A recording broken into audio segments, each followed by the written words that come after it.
Hello everyone. A friend of mine gave me this box and there are PS2s in here. Literally. Several of them. There's 1, 2, 3, 4 PS2s. None of them work. And he asked me, take them, see if you can get these fixed. If not, just chuck it.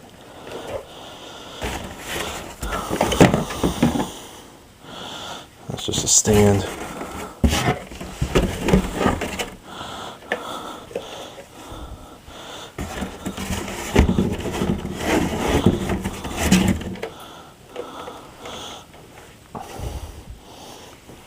And another one. Don't need the box. Put that over there. So yeah. Here are 4 PS2s.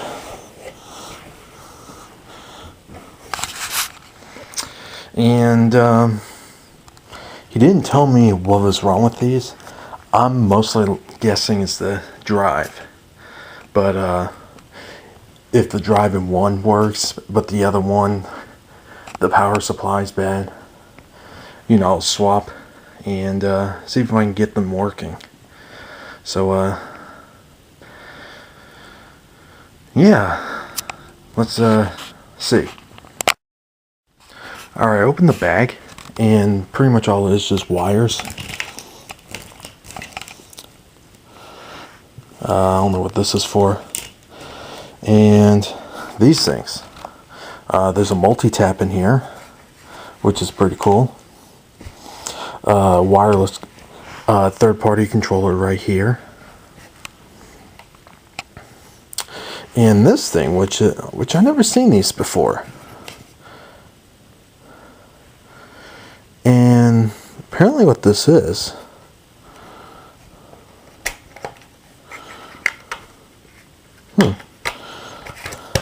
what this is that you take this, you plug it to the front, and this reminds me of the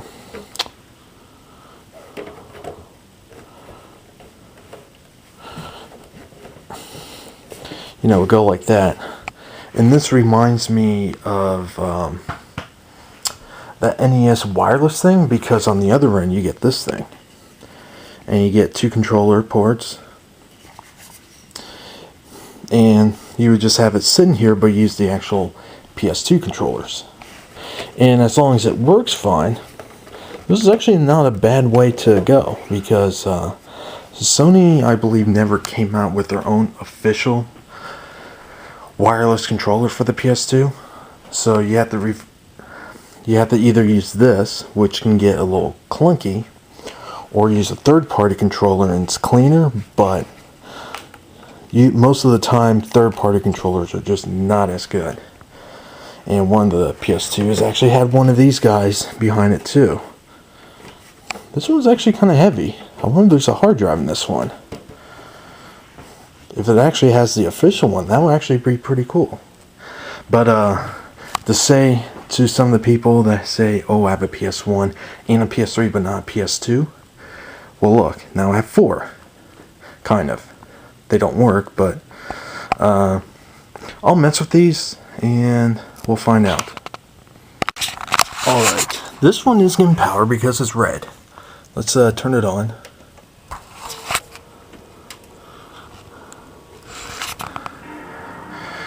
It does boot up.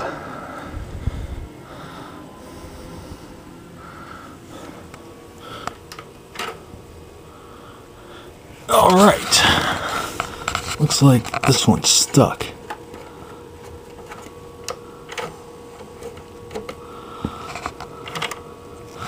Oh yeah. Let's see if you can get a better look at it. Maybe not.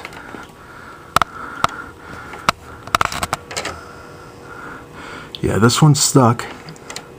Does not want to come out. So I know what's wrong with this. It doesn't mean that the lens is bad. Most likely it is. I'm not going to be surprised if this just can't redisc. The tray is just not popping out. So I know what's going on with this, so turn it off. And on to the next one. Next one now, and this one does turn on. Well, it is in power.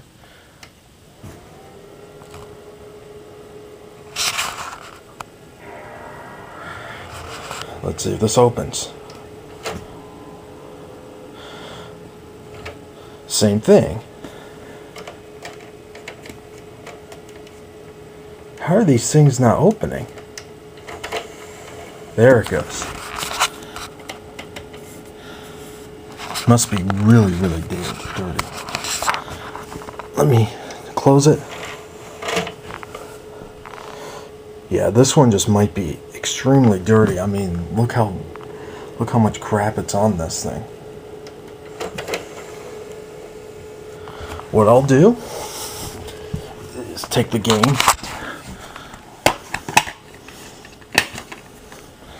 put it in,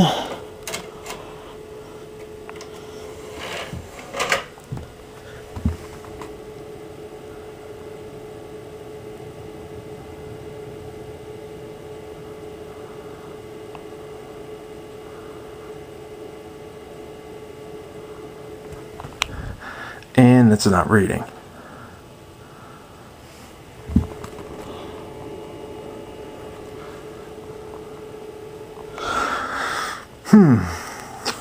Alright, let me put it down this way.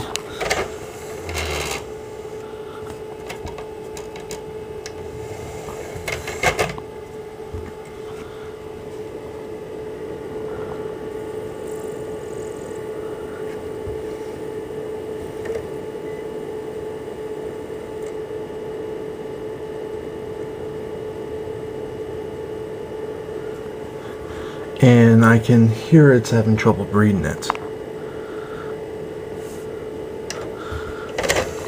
I'll take the disc out.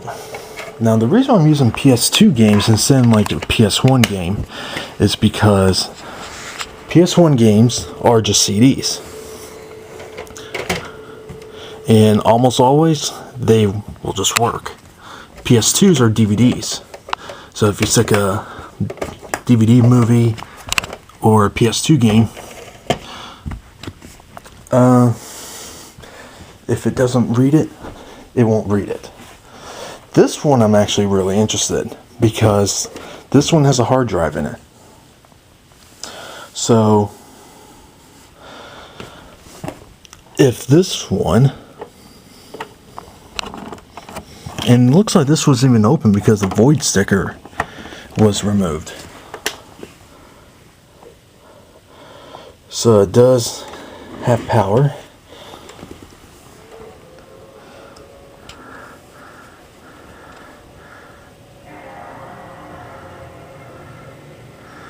And it does boot up.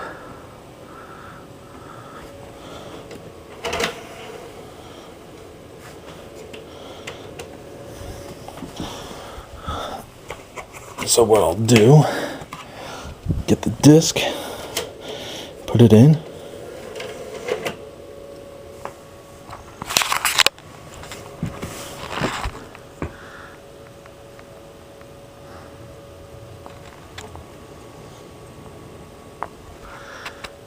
Alright, looks like this one's reading. Sweet.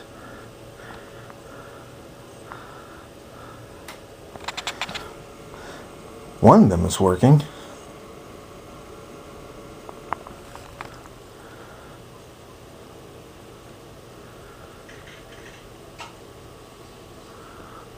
Sweet. Well, I know this one works, so most likely all this thing needs is just a good cleaning, and this will be up and running.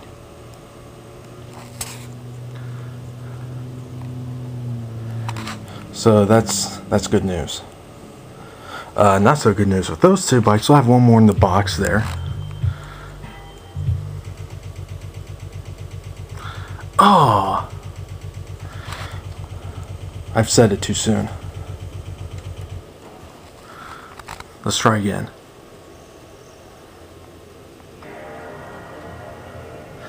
It locked up during boot. That's kind of funny.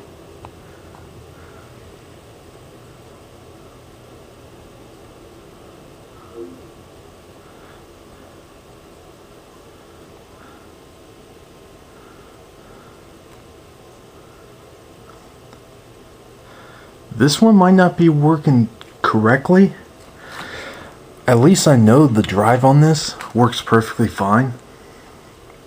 So if the motherboard's a little screwed up, then most likely what I could do is just take the drive out of this, put it in a different PS2, and it should be fine. Yeah, something's wrong with this one too. It just locked up again. Okay, on to the next one.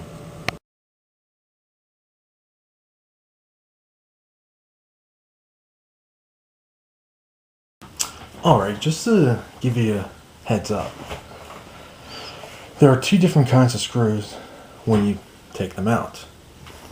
These are, the longer ones are for these two that are towards the bottom on the opposite side of the DVD drive.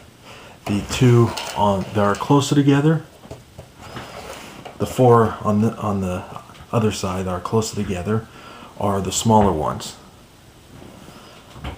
That's just to give you a little heads up. And when you take this off, you have to push up and kind of push forward. And remember that there is going to be something connected here.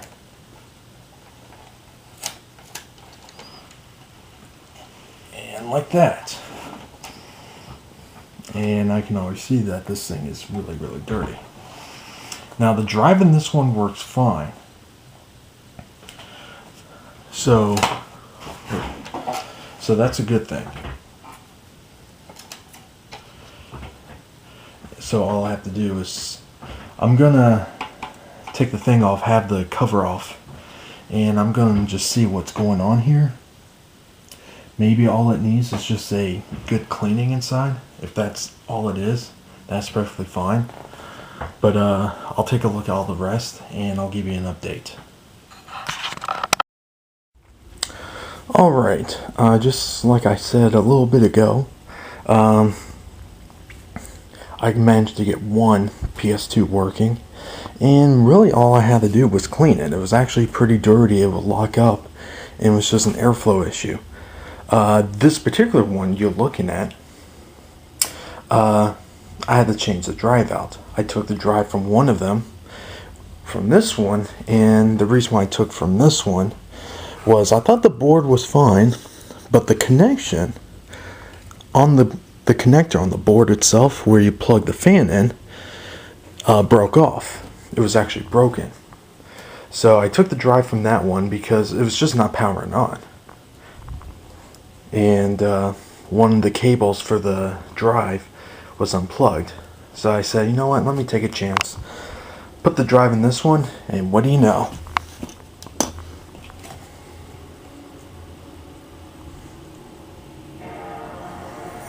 It boots up.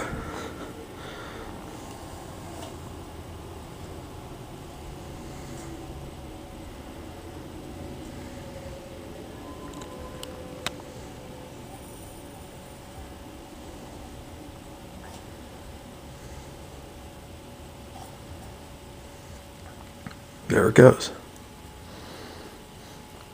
And this one works fine. I'm actually really glad. Now I have two working ones. The catch with this is that my friend gave me the box full of PS2s. He told me, so you can get them to work. You know, if I get one to work, I can keep it. If I get the second one to work, just make sure it works and give it back to him. So yeah, I get a free PS2 out of this in exchange of seeing if I can get a second PS2 working for him. So yeah, this one works. There's absolutely nothing wrong with it. This particular one,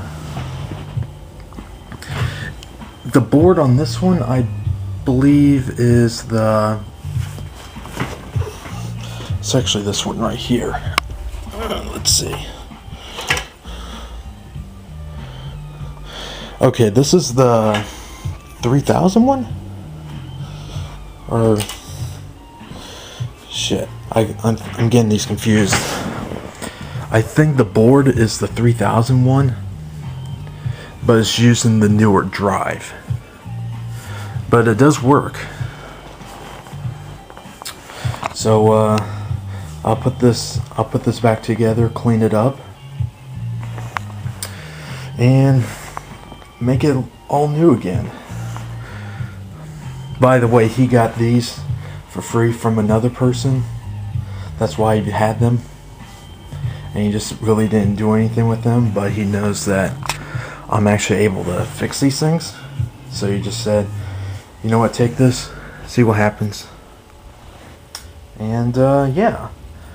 So he's going to get one back, and I'm going to keep one out of this. So, like always, have a good one. And by the way, this particular version of San Andreas is the original one with that hot coffee thing.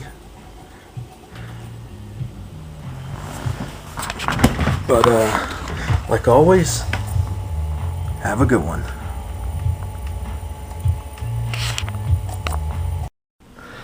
Alright everyone,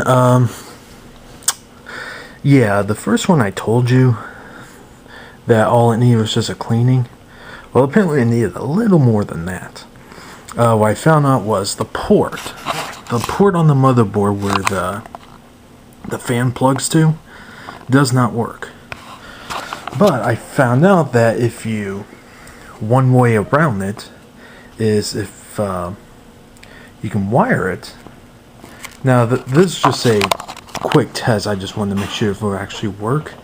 But because I have 4 PS2s, I just took the fans from one of the broken ones, rigged it up, and just used a USB cable plugged into the front. When you turn it on, it actually works.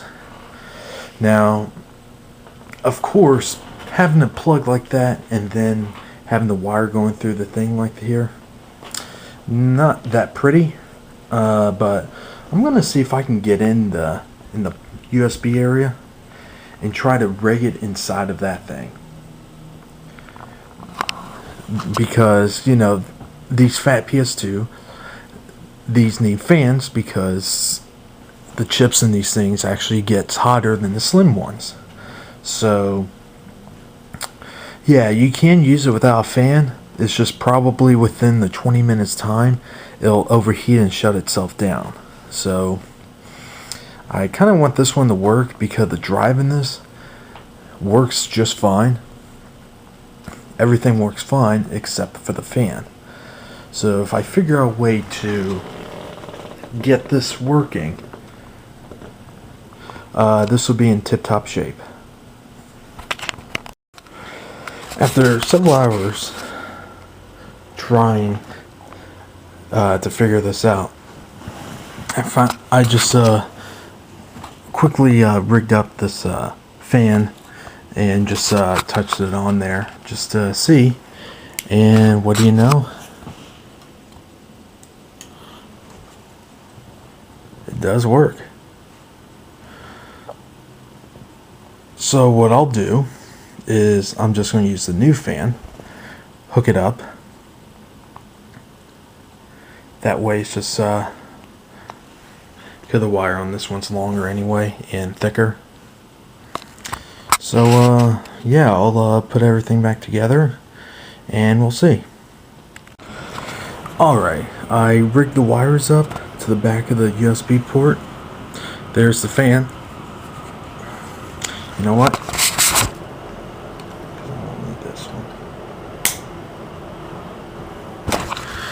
I'll just cut off the blue wire. I don't really need that. But let's turn it on.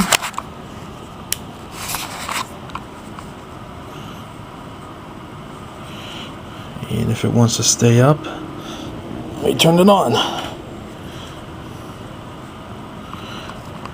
Success. Look at that.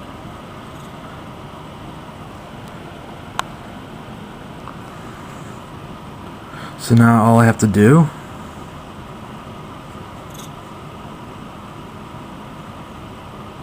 is put the fan in the case and put it back together, and hopefully I didn't break anything. Before I close this up, I figure I just show you the progress I'm having with this. The fan's on there. I couldn't find the Gorilla Glue I had, but I just used some double-sided sponge permanent tape, and it's on there. It's not going to move. Just keep in mind that when you have the wire like that, to keep it away from the fan blades, but because those wires are pretty thick, it's not going to move. And that's how it looks. Yeah, you see some parts of the tape, but it doesn't really matter, honestly. It's in the back of the system. And this is how the USB ports look. These are still going to be working USB ports, which is a good thing. So I'll just screw everything back up, put the cover, and I'll plug it in and see if I didn't screw anything up. Just on the side note, this plastic piece where the fan sits in and then we slide the power switch to, there's usually 2 screws that you would screw in, but because I'm using a different fan, I'm actually just going to leave that screw out because there's no reason to have it there anymore. Because on the old fan, it was just used to hold down the fan. But because I'm using a different fan and I'm using the tape, I won't need it. Plus, because when you screw it in, it doesn't have that extra piece of plastic. It'll actually start to lift this piece of plastic up. So just screw the one screw here and just ignore that screw. But yeah, all I have to do is just put the top back on and we'll test it out. Alright, I have it hooked up and let's turn it on.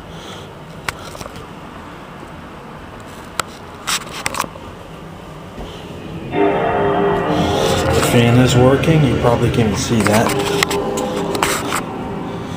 Alright.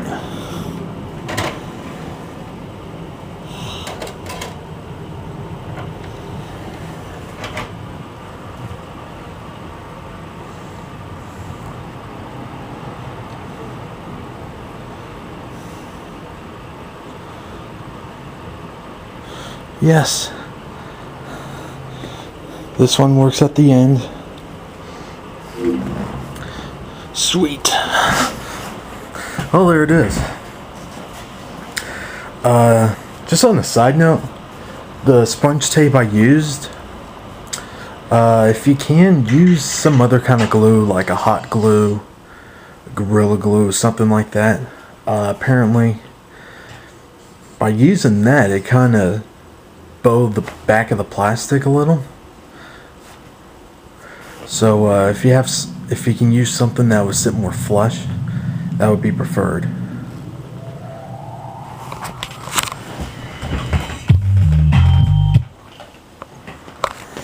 But yeah, I got everything working. The only thing that was left behind are these things, just the metal shielding for the USB casing for the where the USB ports are, and a screw. That's it.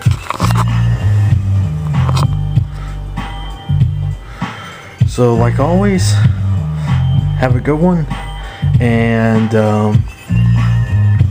yeah, if you can get it fixed either for free or very cheaply, I suggest you do that. And yeah, by the way, another thing let me add before I go. Those different methods I told you, the only other method it would work is just having the USB cable, having the wire going to the back, or just having it hardwired from the inside to the USB ports.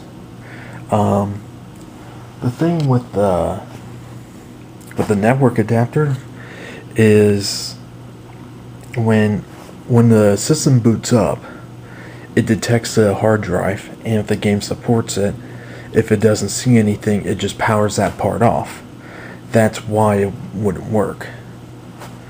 So yeah, if your fan goes out and the port on the motherboard does not work, the only other solution is to have it hardwired to the USB ports, and that's what I had to do. So I hope that helps, and like always, have a good one.